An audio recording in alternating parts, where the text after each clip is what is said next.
사랑하는 사람 만나는 것만큼 행복한 게 없죠. 여러분들 옆에 있는 분이 여러분이 정말 사랑하는 분, 그리고 만남이 행복한 분들 되기를 원합니다. 또 저를 만나는 것이 여러분의 행복이면 좋겠습니다. 뭐 제 얼굴 보는 거 싫으신 분 없죠? 여기서 보면 다 예뻐 보입니다. 너무나 귀하신 분들 또 만나서 함께 예배드리니까 감사하고요. 이 시간에도 하나님이 주시는 귀한 은혜가 있기를 원합니다. 라마나얏, 다윗의 피난처입니다. 다윗이 자기 장인이었던 사울 왕에 의해서 생명의 위협을 받고 도망을 갈 수밖에 없었습니다. 여러 번 창에 찔려 죽을 뻔한 위기를 겪었고, 자기 집에 도망갔을 때에 이 사울 왕이 또 군사들을 보내서 죽이려고 하자 그 안에 미갈이 잘 이렇게 창문을 열고 도망갈 수 있는 길을 열어주었습니다. 그리고 나서 그가 도망간 것이 라마나얏입니다. 다윗의 고향은 베들레헴입니다. 거기는 아버지가 있고 형제들이 있고 다윗을 사랑하는 많은 사람들이 있지만 다윗은 그곳을 가지 않았습니다. 오히려 라마로 갔고 그 라마에 있는 나요스에 머물게 됩니다. 라마나요스는 다윗에게 있어서 영혼의 피난처입니다. 우리가 살아가는 삶이 참 힘들고 어려워요. 다윗은 생명의 위협을 받았죠. 자기가 가장 사랑받아야 될 존재 가운데 한 사람인 사울 왕, 자기 장인에 의해서 미움을 받습니다. 백성들이 다윗을 너무 사랑하니까 야, 저렇게 인기 있다가는 저놈이 내 왕위를 빼앗겠구나, 저 죽여야 된다. 그래서 다윗을 미워하고 죽이려고 합니다. 참 비참하잖아요. 사랑받을 사람에게 사랑받지 못하고 편안히 자기 집에 살지 못하고 도망 다녀야 되는 그 인생이 얼마나 참 처참합니까? 그런 다윗에게 피난처가 있는데 그곳이 바로 라마나얏입니다. 우리가 사는 이 세상은 물질적으로 넉넉합니다. 정말 과거에 비하면 풍요롭게 살아갑니다. 음식이 모자라서 배고프게 먹고 살지는 않아요. 넉넉합니다. 그럼에도 불구하고 수많은 사람들이 영혼의 굶주림이 있습니다. 배고프다는 거예요. 괴롭다는 거, 힘들다는 거예요. 영혼의 피난처가 필요합니다. 그 TV의 종편에서 혼술남녀라고 하는 드라마를 합니다. 혹시 보신 분 있나요? 경건해서 보시는 분이 없네요. 옛날에 미생이라고 하는 그 뭐 드라마인가요? 뭐 얘기를 많이 하는데 관심이 없어서 안 봤어요. 그러다가 혼술남녀라고 하는 이 드라마를 제가 이렇게 이제 녹화된 거를 보는데, 이 내용이 뭐냐면 노량진에서의 이야기입니다. 노량진에 가면 거기 고시학원이 엄청나게 많아요. 옛날에는 이제 입시학원이 많은데 지금은 다 고시학원입니다. 거기 가면 공무원 시험을 준비하거나 뭐 여러 가지 시험을 준비하느라고 정말 밤을 새면서 공부하는 청년들이 많이 있는데, 그 청년들의 이야기입니다. 5번 시험 보고 떨어져 또 공부하고, 이런 청년들이 모여서 있는 그 학원의 이야기를 재미있게 풀어놓은 것이 혼술남녀라고 하는 건데, 안 보셔도 돼요. 제가 보는 이유는 이 시대 청년들이 얼마나 가슴 아픈가, 얼마나 힘들게 살아가는가, 그거를 조금 이제 이해하려고 보는데, 학원의 강사도 천차만별이더라고요. 정말 수억의 연봉을 받는 학원 강사가 있는가 하면 싸구려 데려다가 묶어가지고 싼 맛에 쓰는 강사도 있고, 그냥 함께 술 마실 사람이 없으니까 혼자 술 마시는 거예요. 수억 원의 월급을 받는 사람, 연봉을 받는 사람은 사람들의 퀄리티가 낮다고 자기 혼자 술 마시고, 너무 돈을 못 버는 사람은 술 마실 사람이 없어서 혼자 술 마시고, 그리고 공무원 시험을 준비하는 이들은 뭐 사람 대접 못 받으니까 지네들끼리 또 아니면 혼자 술 마시면서 인생의 쓴맛을 이렇게 겪고 있는 그들의 이야기를 이렇게 풀어온 것이 이제 그 드라마더라고요. 그래서 그거 보면서 참 우리 시대가 이렇구나. 옛날에 제가 대학 졸업할 때는 취직 걱정 안 했습니다. 뭐 대기업에 가느냐 중소기업에 가느냐 그 정도였지, 취직을 하느냐 마느냐 그 걱정 안 했거든요. 제가 대학교 들어갈 때 서울시립대를 졸업하면 7급 공무원을 줬습니다. 서울시에. 지금은 7급 공무원 어마어마하잖아요. 근데 7급 공무원 생각이 없어서 시립대 갈 생각을 안 하고 살았던 때거든요. 근데 지금은 국공무원도 황송하지 않습니까? 그러니까 이런 시대가 돼버렸거든요. 이렇게 아프고 힘들고 고통스러운 시대에 우리에게도 다윗에게 라마나얏이 있었던 것처럼 우리에게도 영혼의 피난처가 있길 원합니다. 여러분이 힘들고 어려울 때 여러분은 어디를 찾아가십니까? 어디 가서 위로를 겪으십니까? 어디 가서 새 힘을 얻습니까? 어디에 가서 평안을 누리고 살아갑니까? 다윗에게 라마 나요시라고 하는 것이 피난처고 안식처였다면 오늘 우리 모두에게는 우리 교회가 라마 나요시 되어서 여러분의 피난처가 되고 안식처가 되기를 원합니다. 여기서 새 힘을 얻으시고 또 일주일 동안 세상에 승리하시다가 또 돌아오셔서 하나님 위로를 경험하시고 하나님 주시는 힘을 얻으시고 또 승리하는 저희들이 될 수 있기를 주님의 이름으로 간절히 축원합니다. 이 라마 나요스는 어떤 곳일까요? 이 라마라고 하는 뜻은 높다라고 하는 뜻이에요. 높다.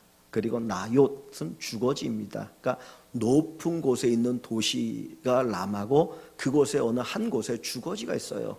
그래서 다윗이 거기에서 이렇게 머물러 있는 가운데 하나님 위로와 하나님의 격려 또 하나님 주시는 새 힘을 얻었다는 거예요. 영적으로 이야기한다면 정말 높은 영적인 수준이 있는 곳이 하나님 위로를 겪을 수 있잖아요. 그래서 우리 교회가 영적인 수준이 있는 그곳이 되어서 하나님 여러분에게 주시는 풍성한 위로, 평안, 격려, 새 힘을 체험할 수 있길 원합니다. 이 다윗이 경험했던 이 위로, 하나님의 은혜, 하나님의 새 힘을 어떻게 얻었는가? 도대체 라마 나요스는 어떤 곳인가? 오늘 몇 가지를 통해서 함께 은혜 나누길 원합니다. 첫째로 라마는 하나님의 제단이 있었던 곳입니다. 자, 7장을 한번 봅니다. 사무엘상 7장 17절. 사무엘상 7장 17절입니다. 사무엘상 7장 17절 418쪽이에요. 라마로 돌아왔으니 누가 라마로 돌아왔냐면 사무엘 선지자예요. 사무엘 선지자 이야기입니다. 사무엘 선지자가 라마로 돌아왔으니 이는 거기에 자기 집이 있음이라. 사무엘의 집이 있는 곳이 라마입니다. 또 그뿐만 아니라 거기서도 이스라엘을 다스렸으며 또 거기에 여호와를 위하여 제단을 쌓았더라. 이 라마에 첫 번째 있던 건 뭐냐면 하나님의 제단이 있었다는 거예요. 다윗이 라마를 선택한 가장 근본적인 이유는 거기에 하나님의 제단이 있었기 때문입니다. 즉 다시 말하면 하나님 앞에 제사를 드릴 수 있는 곳이기에 다윗은 그 라마를 찾아갑니다. 만약에 자기가 안전한 곳을 찾기를 원했다면 라마로 가면 안 돼요. 왜냐하면 사울 왕이 다윗을 찾으러 갈 때 몇 군데 이렇게 딱딱 찍지 않겠습니까? 고향 베들레헴 아니면 사무엘이 있는 곳 아니면 어디 한번 찾아봐라. 그러면 들통이 나거든요. 그러니까 진짜 숨으려면 여기 아닌 다른 곳에 숨어야 됩니다. 내 목숨을 구하는 것이 그의 목적이 아니라 먼저 하나님을 예배하는 것이 그의 목적이었어요. 생명의 위협을 겪는 그 상황이지만 먼저 하나님 앞에 예배를 드릴 때에 하나님이 그를 위로하시고 그에게 격려를 주시고 새 힘을 주십니다. 우리가 힘이 있어서 우리가 시간이 남아서 예배를 드리는 건 아니잖아요. 오늘 현대인들이 얼마나 바쁩니까?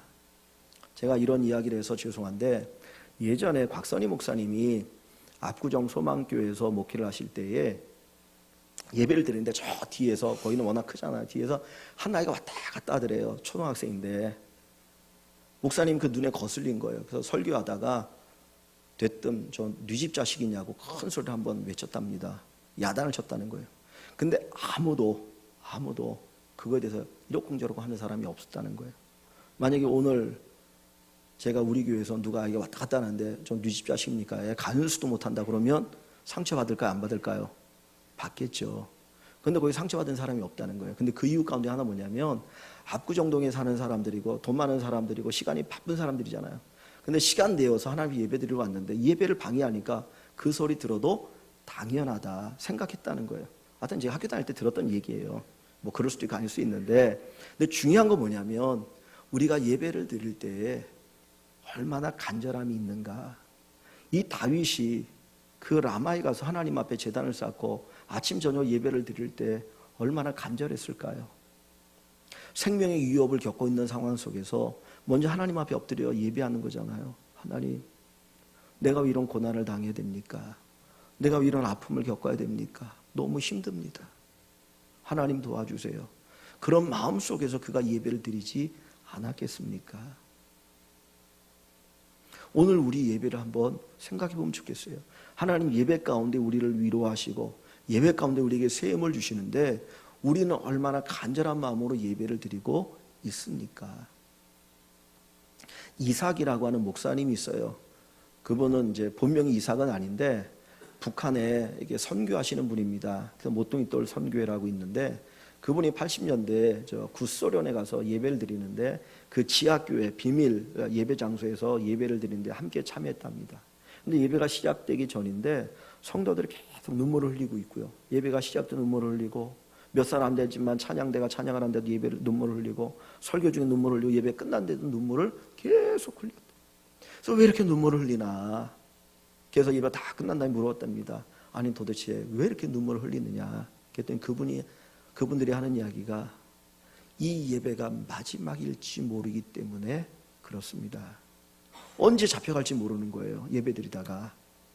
그래서 어떤 분들은 거기서 예배드리다가 끌려가서 KGB에 끌려가서 20년 30년 돼도 사는지 죽었는지 모르거든요. 그러니까 그런 간절한 마음을 가지고 예배를 드리니까 하나님이 그 예배를 기뻐 받으신다는 거예요. 하나님의 은혜가 예배 가운데 있습니다. 근데 어떤 사람에게 예배 가운데 있어요? 간절한 마음으로 예배를 드리는 사람. 수많은 사람들이 예수님의 옷에 손을 댔지만 다 고침받은 게 아니고 간절한 마음으로 예수님의 옷자락에 손을 댔던 그 여인만이 혈류병이 나았거든요. 여러분들이 이 자리에 나와서 예배를 드리지만 여러분이 간절한 마음으로 예배를 드리실 때 하나님이 여러분에게 은혜를 주십니다. 여러분의 마음의 아픔이 치유되어지고 위로를 받으시고 쇠임을 얻으시고 뭔가 새로운 인생을 살아가는 복을 경험하게 되어질 줄 믿습니다. 군산에 가면 유명한 빵집이 있다고 그래요. 근데 이 빵집은 오전 10시에 문을 여는데 아침 8시부터 사람들이 와서 줄을 서서 기다린대요. 그래서 왜 사람들이 아침 8시부터 줄을 서서 기다리냐면 그 빵이 그렇게 맛있다는 거예요. 그래서 늦게 가면 문 열 때 가면 이미 다 동나서 없으니까 어떤 사람은 8시 와서 줄을 서서 기다리기도 하고 그래서 그냥 문 열자마자 빵을 사서 간답니다. 참 제가 그 이야기를 듣고 야 빵을 사는데도 저렇게 열심인데 살아계신 하나님 앞에 예배를 드리는데 우리는 어떤 마음으로 예배를 드릴까? 예배라고 하는 단어가 영어로 두 가지가 있습니다. 하나는 워십이라고 하는 단어예요. 뭐 워십 찬양이라는 말을 쓰잖아요. 워십. 또 하나는 서비스라고 하는 단어입니다. 워십은 가치라는 뜻이세요. 거기 가치. 하나님께 하나님의 가치를 돌리는 것이 예배예요. 하나님만이 가지고 있는 그 하나님의 가치, 그것을 인정해 드리는 것이 예배입니다. 서비스라고 하는 건 뭡니까? 섬기는 거잖아요. 아, 뭐 이렇게 서비스가 엉망이야. 뭐 이거 다시 오면 안 되겠네? 그런 얘기 종종 하죠. 가게 가서 서비스를 얘기하잖아요. 하나님 앞에 서비스하는 거예요. 나를 낮추고 그분을 높이고 그분에게 정성껏 드리고 섬기는 것, 그것이 바로 예배입니다. 그럴 때 하나님이 그 예배를 받으시고 기뻐하시고 우리에게 은혜를 베풀어 주십니다. 다윗은 목숨의 위협을 겪고 있어요. 그러나 그는 단순히 목숨의 위협을 피해서 어디로 도망한 것이 아니라 먼저 하나님 앞에 예배하기를 원했습니다. 하나님의 단이 있는 라마, 그곳에 가서 먼저 제단을 쌓을 때 하나님 그를 위로하시고 격려하십니다. 예배가 있는 곳이 진정한 피난처입니다. 온전한 예배가 드려지는 그 순간이 진정한 안식처가 되어집니다. 이 시간 사랑하는 성도 여러분들이 하나님 앞에 아름다운 예배를 드리시고 이 예배 가운데 하나님 여러분 위로하시고 여러분에게 새 힘을 주셔서 한 주도 승리케 하시는 귀한 축복을 경험하시기를 주의 이름으로 간절히 축원합니다. 두 번째로 피난처가 되는 라마 나옅은 사무엘이 거하는 곳이었습니다. 아까 7장 17절에도 그 사무엘이 거기에 거했다는 말이 있죠. 또 오늘 우리가 읽은 본문 19장 18절에 다윗이 도피하여 라마로 가서 사무엘에게로 나아가서 사울이 자기에게 행한 일을 다 전하였고 그랬습니다. 이 사무엘은 어떤 사람입니까? 사사시대에 400년 동안 하나님을 떠난 백성들, 그래서 끊임없이 고난을 당하고 어려움을 당하고 정말 인간 이하의 삶을 살았던 이스라엘 백성들이잖아요. 그때 하나님이 한 사람을 세웠는데 그가 누구입니까? 사무엘 선지자거든요. 이스라엘의 영적인 지도자입니다. 블레셋의 고난을 당하고 법궤를 빼앗겼을 때 사무엘 선지자가 미스바로 모이라. 그래서 미스바에 모여서 기도하죠. 그때 하나님의 역사가 일어나기 시작하지 않습니까? 사무엘 선지자는 이스라엘의 위대한 영적인 스승입니다. 다윗이 라마를 찾아간 것은 하나님의 제단이 있어 예배하기 위함일 뿐만 아니라 두 번째로 영적인 지도자를 만나기 위함이었다는 거예요. 사실 다윗이 왕으로 기름 부음을 받았는데 누가 그에게 기름을 부었습니까? 사무엘 선지자죠. 사실 사무엘 선지자도 왕이 살아있는데, 사울 왕이 살아있는데 또 다른 사람을 왕으로 기름 부으면 역적을 물려 죽을 수 있거든요. 하나님의 말씀에 순종해서 다윗에게 기름을 부었습니다. 그 사무엘 선지자가 있는 그곳을 찾아갑니다. 왜요? 사무엘 선지자에게 영적인 진리를 배우기 위함이죠. 사실 다윗은 사무엘 선지자를 만난 사건이 성경에 보면 한 번인 것 같아요. 어떤 때냐면 왕으로 기름 부음 받을 때, 그 자기 집에 찾아온 사무엘 선지자를 통해서 왕으로 기름 부음 받았습니다. 그리고 나서는 성경에 다윗이 사무엘을 만난 기록이 없어요. 블레셋과의 전쟁에 승리하고 그 다음에 왕의 사위가 되어지고 전쟁터에서 그냥 이렇게 시간을 보낸 것만 기록되어 있지, 그 영적인 지도자를 통해서 하나님의 말씀을 배우고 하나님의 뜻을 깨닫는 시간이 기록되어 있지 않아요.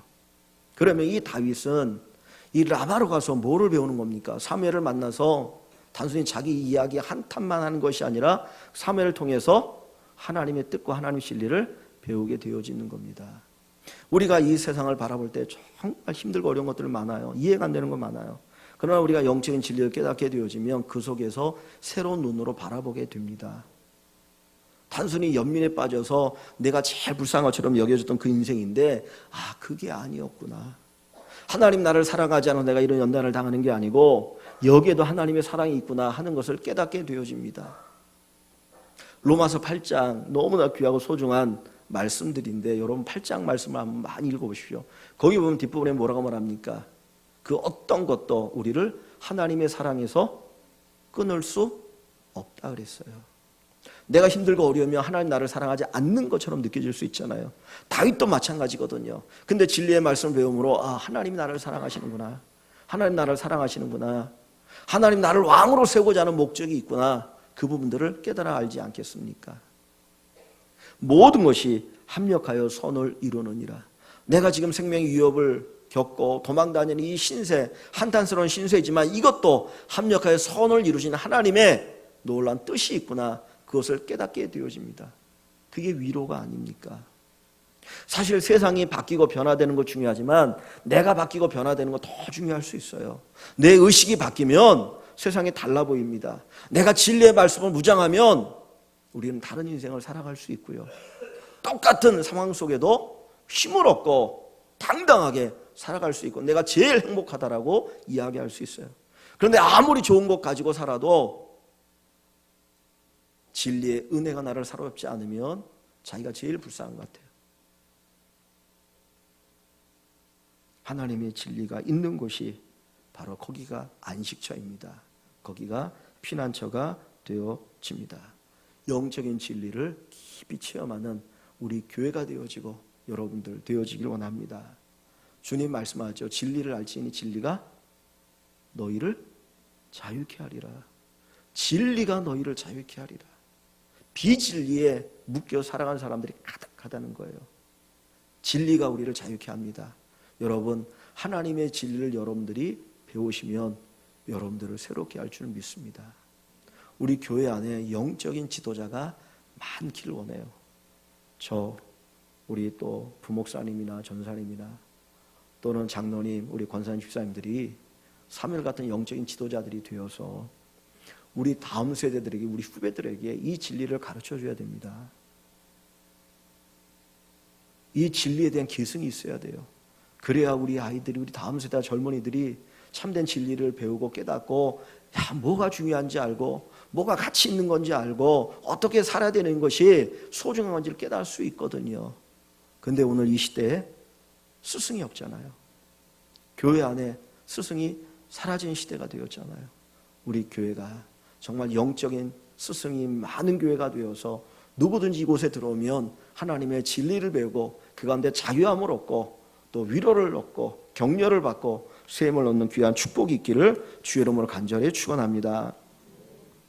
세 번째로 이 라마나옳은 선지 생도들이 있었던 곳입니다. 자, 20절 말씀 한번 볼까요? 20절 같이 봅니다. 20절 사울이 다윗을 잡으러 전령들을 보냈더니 그들이 선지자 무리가 예언하는 것과 사무엘이 그들의 수령으로 선 것을 볼 때에 아멘. 자, 여기 보면 사울이 다윗을 잡으러 전령들을 보냅니다. 그래서 그들이 그 라마나옳으로 갔더니 거기서 누구를 만나요? 선지자 무리들을 만납니다. 근데 그들이 뭘 하고 있어요? 예언을 하죠. 그리고 그 가운데 누가 있습니까? 사무엘 선지자가 그들의 수령으로 섰다는 거예요. 그러니까 라마나옳에는 사무엘 선지자만 있었던 것이 아니라 많은 선지자 무리들이 거기 있었다라는 거예요. 이 나옳은 아까 얘기했던 것처럼 주거지라는 뜻입니다. 그러니까 쉽게 얘기하면 집 같은 거죠. 집 같은 건데 왜 나옳 집이라는 말을 썼을까? 아마 생각해 볼 때에 이 나옳이라고 하는 이곳은 선지자 생도들이 머물렀던 기숙사였던 것 같아요. 그러니까 선지자 생도들이 많이 모여 살았던 그곳을 라마나옳이라고 했고 이 사무엘 선지자는 자기 집으로 이 다윗을 인도한 것이 아니라 일부러 라마나옳 그 선지 생도들이 머물러 있는 그곳으로 인도를 합니다. 다윗이 이곳에 올 때 무슨 생각을 가지고 왔습니까? 야, 내 인생이 너무나 비참하다. 왕의 사이가 되었지만 오히려 왕의 사이가 된 것이 죽음의 위협으로 내게 다가오는구나. 왕으로 기름 부음 받았지만 그것 때문에 내가 이렇게 비참하게 죽음의 위협을 겪고 있구나. 얼마나 처량합니까? 그 마음을 가지고 여기를 찾아봤거든요. 근데 사울로부터 진리의 말씀을 듣습니다. 그리고 나서 라마나옳에서 이제 많은 선지 생도들과 함께 생활하면서 그들과 교제를 하는 거예요. 이전에는 자기가 제일 비참한 사람인 줄 알았어요. 자기가 제일 공고한 사람인 줄 알았어요. 근데 거기에 와 있는 많은 선지자들을 보니까 그게 아니었구나라는 거죠. 선지자의 삶이 넉넉하지는 않잖아요. 이 시대가 영적으로 밝은 시대가 아니고 어두운 시대잖아요. 우리가 사사기에 보면 얼마나 믿음의 사람들을 박해합니까? 열왕기하에 보면 엘리사 선지자의 때 한 선지자 생도의 아내가 있습니다. 선지자 생도가 죽어버렸어요. 남편이 선지자 생도였는데 죽었어요. 신학생인데 죽었어요. 그러니까 먹을 게 없으니까 이 집 저 집에서 빚을 내서 살다가 빚을 갚지 못하니까 자기 아들을 종으로 내줘야 되는 그런 비참한 신세까지 갑니다. 선지자 생도들은 기꺼이 주님을 위해서 고난의 길을 각오한 사람들이거든요. 다윗은 왕으로 기름 부음 받은 것 때문에 고난을 겪고 있고 이 생도들은 기꺼이 주님을 위해서 이 나라 민족의 복음만을 위해서 이 선지자의 길을 걸어가는 사람들이죠. 그들이 만나서 이야기할 때 그것 자체가 뭐가 됩니까? 힘이 된다는 거예요. 영적 치유라고 하는 프로그램이 있습니다. 뭐 여러 가지 방법이 있지만 그 중에 하나는 여러 사람들이 모여서 이야기하는 거예요. 그럼 자기 이야기를 쭉 합니다. 그럼 보통 나만 제일 불쌍한 사람인 줄 알았어요. 근데 얘기하다 보니까 야, 저 사람은 저런 아픔이 있구나. 저런 아픔이 있구나. 그가 더 위로가 되는 격려가 되는 거예요. 야, 한번 우리 같이 살아봅시다. 한번 힘을 내봅시다. 그리고 하나님의 은혜를 거기서 같이 기다려요. 그러니까 새로운 출발을 하게 되어져요. 이 다윗이 이 선지자 생도들과 함께 했으면서 거기에서 영적인 치유가 일어납니다. 내적 치유가 거기서 일어나게 되어지는 거죠. 함께 격려되고 함께 힘이 되어지는 거예요. 사람은 혼자 살 수 없어요. 믿음의 사람도 혼자 살 수 없어요. 함께 해야 됩니다. 구약 성경의 위대한 믿음의 사람 가운데 하나가 누구죠? 엘리야 선지자죠. 엘리야 선지자 대단한 사람 아닙니까? 그가 하나님의 살아계심을 드러내기 위해서 갈멜산에서 그 바알의 선지자 450명과 함께 영적인 싸움을 하잖아요.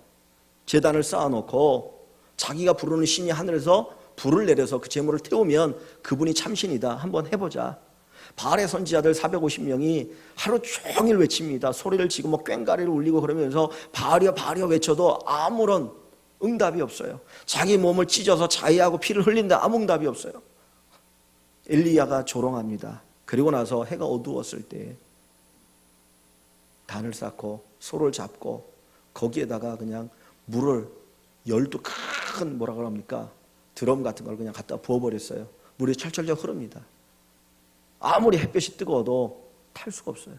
근데 엘리야 선지자가 그리고 나서 하나님 앞에 그냥 조용조용히 무릎을 꿇고 기도했는데 하늘에서 불이 내려와서 다 타버립니다. 하나님이 살아계시 드러나요. 그래서 그 바알 선지자 450명을 죽이고 그 다음에 그 악한 앙 와합에게 이제 곧 비가 올 거니 빨리 왕궁으로 가십시오. 그러고 엘리사 갈멜산 꼭대기에서 저기 지중해를 바라보면서 기도하는 거예요. 기도하다가 종을 보내서 야 구름이 뭐가 징조가 있느냐? 아무런 없습니다. 7번 했는데 7번 만에 손바닥만한 구름이 하나 일어나기 시작했다는 거예요. 청명한 하늘에 그때 뭐라고 얘기합니까? 야 비가 올 거니까 빨리 왕으로 하여금 궁으로 가라고 해라. 그 후에 갑자기 그냥 폭포수 같은 소낙비가 쏟아지기 시작합니다. 장장 3년 6개월 만에 그런 위대한 엘리사 선지자가 하나님 앞에 죽기를 구해요. 나 혼자 남았다고.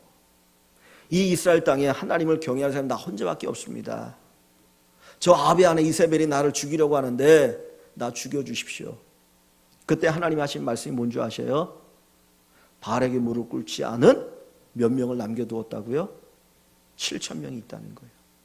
나만 남은 줄 알았는데 하나님 그게 아니고 엘리야를 격려할 수 있는 사람들을 남겨두었다는 거예요. 왜 교회가 함께 믿음 생활해야 되는 줄 아십니까? 나 하나 예배 잘 드리고 가면 될 것 같은데 거기에는 온전한 회복이 없어요. 교회는 함께 모이는 공동체입니다. 아니 생명체입니다. 함께 만나서 교제하고 격려하고 서로 이야기를 듣고 기도해 줄 때 여기 살아 움직임의 은혜 역사가 있는 거예요. 그래서 하나님이 교회를 공동체로 만드시는 겁니다. 때로는 교회 안에 뭐 이런저런 얘기도 있고 뭐 상하기도 하고 다툼도 있기도 하지만 그럼에도 불구하고 하나님께서 교회를 세우신 이유는 함께 교제를 통해서 위로받고 격려하고 셈을 얻고 새로운 삶을 살도록 하시기 위함입니다. 다윗이 광야 도망 다닐 때에 그 아둘람이라고 하는 굴에 숨어 있을 때 600명의 사람이 몰려옵니다. 남자들이 600명이니까 뭐 여자들도 있고 더 많겠죠. 그들이 다윗의 평생에 충성스러운 부하들이 돼요. 근데 우리 눈에는 그것만 보이는데 조금 더 그 이면을 들여다보면 그들은 칼을 들고 싸운 사람이지만 정말 다윗을 위해서 기도해 준 사람들이 있는데 그들이 누구일 것 같아요? 바로 이 라마 나요에서 만난 선지자들입니다. 그들이 다윗을 위해서 기도한다는 거예요. 내 눈에 보이는 대로 나를 돕는 사람들이 있기도 하지만 눈에 보이지 않는 것으로 나를 위해서 간절하게 눈물을 흘려 기도하는 분들이 있습니다. 그분들의 힘이 사실 우리에게 큰 힘이 되어져요. 여러분을 위해서 기도해 줄 수 있는 분들이 얼마나 있습니까? 왜 교회가 모여서 속으로 모여서 기도하라고 얘기하죠? 그 기도가 우리의 힘이 되기 때문이에요. 교회는 함께 모여야 합니다. 거기가 라마 나옅입니다. 사랑하는 성도 여러분, 우리 일광교회가 라마 나옅이 되길 원합니다. 함께 모여서 위로하고 격려하고 기도해주는 라마 나옅이 되어서 여기에서 하나님의 새로운 역사가 일어날 수 있기를 주의 이름으로 간절히 축원합니다. 네 번째로 라마 나옅 다윗의 피난처는 성령의 역사가 있었던 것입니다. 자, 20절 말씀을 봅니다. 20절을 같이 봅니다. 사울이 다윗을 잡으러 전령들을 보냈더니 그들이 선지자 무리가 예언하는 것과 사무엘이 그들의 수령으로 선 것을 볼 때에 하나님의 영이 사울의 전령들에게 임함에 그들도 예언을 한지라. 자, 또 어디 볼까요? 23절입니다. 23절. 사울이 라마 나옅으로 가니라 하나님의 영이 그에게도 임하시니 그가 라마 나옅에 이르기까지 걸어가며 예언을 하였으며 그랬습니다. 자, 여기 보면 하나님의 영을 얘기하죠. 하나님의 영을 이야기합니다. 하나님의 영이 전령들과 사울에게 임했다 그래서 왜 임했습니까? 누구를 위해서 임한 거예요? 다윗을 위해서죠. 하나님의 영이 역사하기 시작한 거예요. 역사했는데 예언을 했다 그럽니다. 전령들이 예언을 하고 사울이 예언하는데 무슨 예언을 했을까요? 예언이란 말을 썼는데 하나님이 그들로 하여금 뭘 예언하게 시켰을까요? 뭐 그런 거 아닐까요? 야, 너 다윗이 어떤 사람인 줄 알아? 내가 왕으로 세운 사람이야. 너 건들면 죽는다. 쉽게 얘기하면 그 얘기 안 했을까요? 그러니까 무서워 도망가는 거 아닙니까? 죽이진 않잖아요. 벌거벗고 막 이러다가 옷 다 벗고 무슨 예언하다 그러고 도망가잖아요. 하나님이 이거 가만히 안 있으시겠네. 그렇게 되는 거죠. 마치 구약에 창세기 10장에 보면 아브라함이 애굽에 내려갔다가 자기 아내 너무 예쁘니까 누이라고 속였다가 바로에게 빼앗기잖아요. 그래서 바로가 예쁜 여자니까 하룻밤 동침하려고 했는데 그때 하나님이 역사하잖아요. 너 건들면 죽는다. 놀래가지고 안 건들잖아요. 그리고 돌려보내거든요. 아마 그랬을 거예요. 하나님이 역사하시는 거예요. 사람의 힘으로 막을 수가 없어요. 한번 생각해 보십시오. 사울이 그래도 왕인데 다윗을 잡으려고 할 때 군사 몇 명을 보내거나 데리고 오겠습니까? 예. 이거는 사람이 막을 수 없는 거예요. 누가 역사해 주셔야 돼요? 하나님이 역사해 주셔야 돼요. 하나님이 역사하니까 거기가 피난처가 되고 거기가 안식처가 되어진다는 겁니다. 오늘 우리의 삶에 하나님의 역사가 있을 때 거기가 피난처가 되어져요. 거기가 안식처가 되는 겁니다. 우리 교회에 성령의 역사가 충만할 때 여기가 진정한 라마나요 하나님의 위로가 있는 곳이 되는 겁니다. 사람의 소리 갖고 안 돼요. 사람의 힘 갖고 안 돼요. 성령 하나님이 역사해 주셔야 합니다. 예수님이 십자가 달려 죽으신 후에 제자는 두려웠습니다. 왜? 자기 스승이 십자가 못 박혀 죽었으니까. 우리도 로마 군병들에 잡혀 죽으면 어떡하지? 그래서 문을 꽁꽁 걸어 잠그고 있었습니다. 그때 주님이 찾아오십니다. 두 가지를 얘기하시죠. 하나는 너희에게 평강이 있을지어다. 왜요? 두려움에 떠니까 평안해야지 않아요. 너희에게 평강이 있을 때 먼저 마음의 평안을 하나님 비시는 거예요. 이게 위로잖아요. 두 번째 뭘 얘기하냐면 성령을 받아라. 성령을 받아라. 다른 거 말씀하지 않으셨어요. 두 가지. 평강이 너희에게 있을지어다. 너희가 성령을 받아라. 이 두 가지가 전부라는 거예요. 이 두 가지만 있으면 된다는 거예요. 이 험한 세상에 하나님이 나를 지키신다. 여호와는 나의 목자시니 내가 부족함이 없으리로 가는 그 믿음으로 평강을 누리면 그게 복이지 않습니까? 내 힘으로 안 되니까 성령 하나님 우리 안에 역사하셔서 성령 하나님의 은혜로 살아가는 것, 그거 복 아닙니까? 주님이 두 가지를 말씀하시는 거예요. 우리 교회 안에 성령 하나님의 역사가 있기를 소원합니다. 그래서 오순절날 성령이 임하고 나니까 제자들이 어떻게 돼요? 죽음에 대한 두려움이 없잖아요. 담대하게 나가 외치잖아요. 오직 성령이 너희에게 임하시면 너희가 권능을 받고. 성령 하나님 우리에게 힘을 주셔요. 세상을 살 수 있는 힘을 주십니다. 어려움을 이길 수 있는 힘을 주셔요. 우리는 기도할 때 이런 기도를 드립니다. 하나님 환경을 바꿔주세요. 이것 바꿔주세요. 저것 바꿔주세요. 근데 우리의 기도를 들으시고 환경을 바꾸실 기도하지만 또 하나님이 하시는 것은 환경을 바꾸기보다는 우리를 바꾸실 때가 많아요. 내가 바뀌면 환경이 안 바뀌어도 승리합니다. 그런데 내가 안 바뀌면 환경이 바뀌지 않아도 그 사람은 실패합니다. 그래서 환경이 바뀌는 것보다 내가 바뀌는 것이 중요합니다. 그 진리를 깨달은 사람이 누군 줄 아세요? 메가더 장군이죠. 아버지의 기도 아십니까? 메가더 장군이 드렸던 아버지의 기도. 고난이 없기보다는 고난을 이길 수 있는 아들이 되게 해달라면 그런 기도 있잖아요. 한번 집에 가서 이렇게 인터넷 한번 쳐보십시오. 해놓으시면 다 나옵니다. 그게 성령의 역사입니다. 다윗은 정말 힘들고 어려웠습니다. 자기를 도와줄 수 있는 사람이 아무도 없어요. 아버지도 그를 도와줄 수 없었어요. 그 누구도 도와줄 수 없어요. 근데 오직 누구로부터 위로를 받습니까? 누구로부터 격려를 받습니까? 누구로부터 세임을 얻습니까? 살아계신 하나님. 그래서 나중에 나의 힘이 되신 여호와여 내가 주를 사랑합니다라고 하는 고백도 하고 여호와는 나의 목자신 내가 부족함이 없다라고 하는 고백도 하게 되어지죠. 어디에서 그 진리를 그 하나님의 위로를 경험합니까? 라마 나요시입니다. 라마 나요시에서 그가 머물다가 떠나간 이후에 그에게 고난이 다 끝난 게 아니에요. 고난은 계속되었어요. 10년이 넘는 긴 세월 동안 왕이 되기 전까지 그는 고난을 겪어야 했습니다. 사실 우리가 생각할 때는 오늘 여기 본문에 보면 라마 나요시에서 사울 왕이 찾아왔으니까 우리가 생각하는 가장 쉬운 해결 방법은 뭐예요? 그를 짝짝 죽이는 거예요. 그냥 목을 탁 치면 고생 끝입니다. 그런데 하나님 그렇게 하지 않았어요. 왜냐하면 다윗이 왕이 될 자질을 가져야 되는 거예요.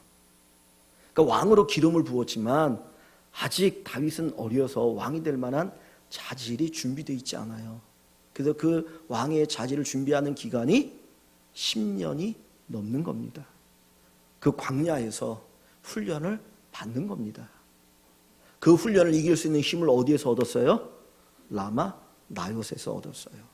여러분들이 예수 잘 믿는다고 해서 고난이 없는 게 아닙니다. 우리 교회가 정말 이 라마 나요셋 같은 좋은 교회가 되었다고 해서 여러분들에게 아무런 고난이 없고 정말 룰랄라 하면서 살 수 있는 그런 환경이 주어지는 것 아니에요. 바뀌지 않을 수 있어요. 그러나 분명한 건 뭐냐면 이 기간이 나를 왕으로 준비시키는 기간이구나. 목적이 있는 고난의 시간이라는 겁니다. 다윗 하나가 엉망이 되면 나라 전체가 엉망이 되고 수많은 백성들이 눈물을 흘려야 되잖아요. 그게 얼마나 아픔입니까? 그래서 하나님이 다윗도 사랑하지만 그 백성들을 사랑하기 때문에 좋은 왕을 만들길 원하셔서 그 기간을 하나님 두시는 겁니다. 사실 이 라마 나요셋의 은혜가 있고 나서 다윗은 왕이 되어서 40년을 다스려요. 40년. 근데 그는 얼마나 겸손했는지 모릅니다. 얼마나 진실했는지 몰라요. 그가 자기가 범죄했을 때 우리아의 아내 바세바를 범하고 우리아를 전쟁 내보내 죽였을 때 아무도 몰라요. 그리고 왕이면 그 정도 할 수 있을지 몰라요. 오늘 이 시대도 그런 사람들이 있잖아요. 그런 권력자들. 근데도 자기 죄를 지적받았을 때 눈물 흘려 회개하는데 어느 정도로 회개합니까? 침상이 썩어지도록. 그게 다윗이에요. 그 은혜가 어디에서 임했습니까? 라마 나요셋에서. 오늘 이 시대에 교회에 대해서 이러쿵저러쿵 얘기합니다. 성도들이 이러쿵저러쿵 얘기합니다. 모르겠습니다. 그거 떠나서 우리 교회는 라마 나요시 되길 원합니다. 여기가 라마 나요시 되어서 온전한 하나님 기뻐하는 예배가 있고 하나님 진리가 가르쳐주고 성도들이 서로 위로하고 격려하고 기도해주고 그리고 성령의 역사가 있는 교회가 되어서 여기에서부터 진정 안식과 위로와 세임의 역사가 나타날 수 있기를 주의 이름으로 간절히 축원합니다.